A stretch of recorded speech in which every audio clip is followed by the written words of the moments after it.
ਅਸੀਂ ਕਦੇ ਕਮਾਲ ਲਾਈਦਾ ਸੀ ਨਾ ਤੇ ਮੁੜ ਗੁੜ ਪੀਣਾ ਵੇਲਣਾ ਲਾ ਰੋ ਪੀਣੀ ਸਵੇਰੇ ਚੰਗੀ ਠੰਡੀ ਦੋ ਜੱਗ ਪੀ ਜਾਣੇ ਕਿੰਨੋ ਵਿੱਚ ਪਾ ਕੇ ਕਿੰਨਾ ਵਿੱਚ ਪਾ ਕੇ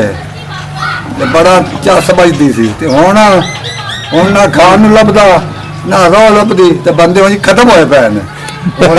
ਚਾਰ ਰੋਟੀਆਂ ਗੁੜ ਖਾ ਜਾਂਦੇ ਚਾਰ ਰੋੜੀਆਂ ਅਸੀਂ ਇੱਕ ਗਿੱਠ ਚਾਰ ਚਿੱਟੇ ਗਿੱਠ ਮਾਰਨ ਗੁੜ ਖਾ ਜਾਣਾ ਹੁਣ ਤਾਂ ਛਾਪਰਾ ਜਾਂਦਾ ਪਾਈਆ ਹਾਂ ਹੁਣ ਦਿੰਦੇ ਹੀ ਗੁਣ ਜੇ ਆਉਂਦਾ ਤੇ ਉਹ ਚੀਨੀ ਵਾਲਾ ਹੁੰਦਾ ਤੇ ਉਹਨਾਂ ਦੇ ਗੁੜ ਖਾਇਆ ਸ਼ੂਗਰ ਹੋ ਜਾਂਦੀ ਆ ਹੁਣ ਸ਼ੂਗਰ ਹੋ ਜਾਂਦੀ ਕੌਣ ਆਉਂਦਾ ਸ਼ੂਗਰ ਹੋ ਜਾਂਦਾ ਡਾਕਟਰ ਆਖਦੇ ਨੇ ਡਾਕਟਰ ਐਵੇਂ ਵੀ ਮਾਰਦੇ ਨੇ ਡਾਕਟਰਾਂ ਨੂੰ ਕੀ ਪਤਾ ਪਾਣੀ ਵਾਲਾ ਟੀਕਾ ਠੋਕ ਦਿੰਦੇ ਨੇ ਹਾਂ ਇੰਜ ਬੋਲ ਹਾਂ ਨਹੀਂ ਠੀਕ ਹੈ ਲੱਗੇ ਰਹੋ ਚੱਲ ਸ਼ਾਬਾਸ਼ ਚਲੋ ਯਾ ਪਾਓ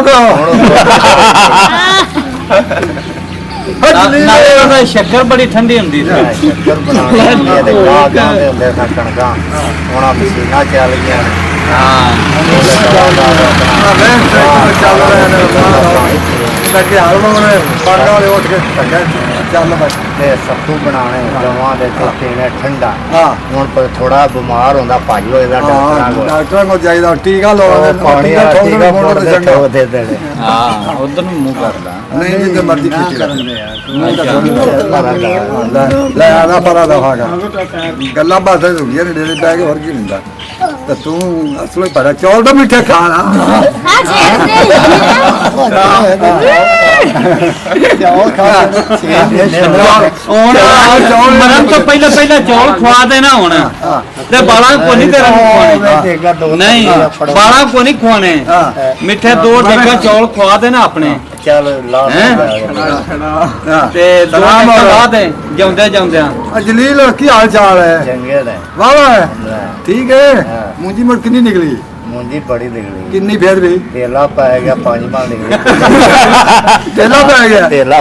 ਪੈ ਗਿਆ 5 ਮਣ ਨਿਕਲ ਮੁੰਜੀ ਤਾਂ ਨਿਕਲੀ ਯਾਰ ਬੜਾ ਘਾਟਾ ਪਿਆ 50,000 ਰੁਪਇਆ ਖਰਚਾ ਉੱਤੇ ਆ ਗਿਆ ਕਿੰਨੇ ਤੇ ਬੜਾ ਘਾਟਾ ਪਿਆ 10,000 ਰੁਪਇਆ ਵਾਢੀ ਨੇ 6,000 ਰੁਪਇਆ ਮਸ਼ੀਨ ਵਾਲੇ ਉਹਨੂੰ ਇਹਦੇ ਵਿੱਚ ਆ ਗਿਆ ਤੇ ਉਹ ਕਹਿੰਦਾ ਮੈਂ ਉਹਨਾਂ ਨੂੰ ਆਖਿਆ ਯਾਰ ਮੁੰਜੀ ਕੋਣੀ 5,000 ਲੈ ਲਓ ਤਰਲਾ ਲਿਆ ਉਹਨਾਂ ਨੂੰ ਮੈਂ ਕਿਹਾ 50,000 ਖਰਚਾ ਕਰ ਲਿਆ ਮੈਂ ਤੇ ਉਹ ਨਹੀਂ ਮੰਨੇ ਉਹ 5 ਮਣ ਮੁੰਜੀ ਲਿਆਇਆ ਉੱਥੇ ਵੇਚੀ ਉਹਨਾਂ 4500 ਰੁਪਇਆ ਲਾਇਆ ਕੋਈ ਮਸ਼ੀਨ ਵਾਲੇ ਲੈ ਗਏ ਕੋਈ ਇੱਕ ਕਿਰਾਏ ਵਾਲੇ ਲੈ ਕੇ ਮੈਂ ਘਰ ਤੂੰ ਵੇਲਾ ਪੂਰਾ ਚੁੱਕ ਤੇ ਮੈਂ ਉਹ ਚਾਦਰ ਜੀ ਝਾੜੀ ਮੋਢੇ ਤੇ ਸਾਫਾ ਚਾਰ ਕੇ ਘਰ ਆ ਗਿਆ ਫਿਰ ਉਹ ਕਿੰਦੇ ਕੋਲੋਂ ਮੁੰਜੀ ਲਈ ਵੇਚੀ ਉਹ ਆਖਣ ਲੱਗਾ ਯਾਰ ਰਾਣਾ ਬੋਤਲ ਤਾਂ ਪੀ ਲਾ ਮੈਂ ਕਿਹਾ ਯਾਰ ਕਿੱਲੇ ਹੀ 50,000 ਤੇ ਖਰਚਾ ਤੇ ਬੋਤਲ ਕੀ ਥੋੜੀ ਤੇ ਕਹਿੰਦਾ ਦੂਸਰੇ ਪਾਸੇ ਕਿੱਥੋਂ ਦਿਆ ਖਰਚਾ ਉਹ ਮਸ਼ੀਨ ਵਾਲੇ ਤਰਲਾ ਚਾਰ ਕਰਾ ਕੇ 5,000 ਰੁਪਇਆ ਦਿੱਤਾ ਉਹ 6,000 ਤੇ ਕਰਦਾ ਨਹੀਂ ਤੇ ਮੈਂ ਕਿਹਾ ਵੇ ਨਾ ਮੁੰਜੀ ਕਿਹੜੀ ਕੱਢੀ ਤੋਂ ਤੂੰ ਕਾਹ ਪੀ ਲਾ